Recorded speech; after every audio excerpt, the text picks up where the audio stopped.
আসসালামু আলাইকুম। আশা করি সকলেই ভালো আছেন। তো আজকে আমি আলোচনা করব রুহু এবং নফসের বিষয়ে এবং মুর্শিদের দয়া ছাড়া লা মুকামে যাওয়া যায় না, এই বিষয়গুলো নিয়ে আজকে আলোচনা করব। মানবতার পথে চলতে গেলে প্রথমে আমাদের নিজেদের স্বরূপ চিনতে হবে।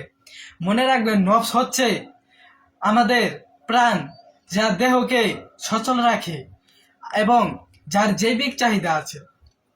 আর রুহু বা আত্মা হচ্ছে স্বয়ং আল্লাহ নিজে, স্বয়ং সৃষ্টিকর্তা নিজে। পবিত্র কোরআনে আল্লাহ বলেছেন, আমি তার মধ্যে আমার রুহ ফুঁকে দিয়েছি। সূরা সুয়াদ ৭২ নম্বর আয়াত। অর্থাৎ আমাদের ভিতরে আল্লাহ সেই পরম সত্তা বা রুহু বিদ্যমান। আর এই রুহু যখন নফসের খাঁচায় বন্দী, তখন তাকে মুক্ত করে আল্লাহর সান্নিধ্যে নিতে হলে সাধনার প্রয়োজন।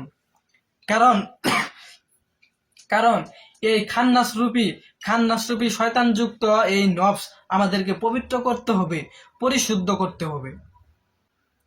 সাধনার 4টি মুকাম বা জগৎ। দেহ কুরআনের এই যাত্রায় সাধককে 4টি প্রধান স্তর বা মুকাম পার করতে হয়। 1.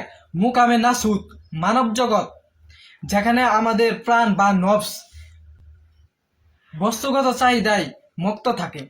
2.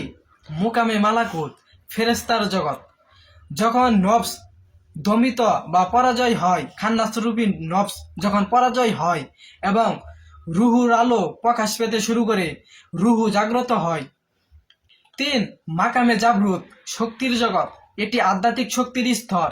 কালান্দার বাবা জাহাঙ্গীর এবং কালান্দার বাবা বেদম ওয়ারসি এর মতে একজন সাধক কঠোর চেষ্টায় এই স্তর পর্যন্ত যেতে পারেন, কিন্তু একেই কামেলিয়াত মনে করলে ভুল হবে। 4. মাকামে লাহুত, মুক্তির জগৎ, এটি হলো লা মাকাম বা পরমাত্মার জগৎ, যেখানে রুহ বা আত্মা তার মূল উৎস অর্থাৎ আল্লাহর সাথে মিলিত হয়। 3. কেন মুর্শিদের দয়া ছাড়া লাহুত অসম্ভব? কোরআনের প্রমাণ। বাবা জাহাঙ্গীর বলেন, লাহুত হলো দয়ার মুকাম। আপনি নিজে নিজে জাবরুত পর্যন্ত গেলেও লাহুতের দরজা খুলতে হলে মুর্শিদের দয়া বা ছাড়পত্র লাগবে।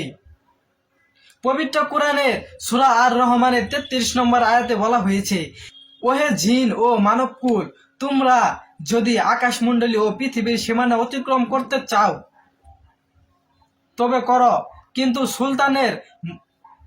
কিন্তু সুলতানের অনুমতি ছাড়া তোমরা তা পারবে না।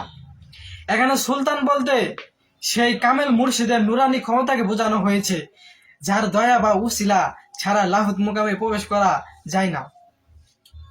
হিকমত ও কামালিয়াত প্রজ্ঞার দান, যাকে ইচ্ছা আল্লাহ তাকে বিশেষ জ্ঞান বা হিকমত দান করেন। সূরা আল বাকারার 269 নম্বর আয়াতে আল্লাহ বলেছেন, তিনি যাকে ইচ্ছা তাকে হিকমত দান করেন। এই হিকমত হলো মারফতের গোপন রহস্য। যাকে এই প্রজ্ঞা দেওয়া হয়েছে তাকেই মূলত প্রভুত্ব কল্যাণ দেওয়া হয়েছে। আর এই দানটি বা ফয়েজটি মুর্শিদ তার শিষ্যকে দান করেন।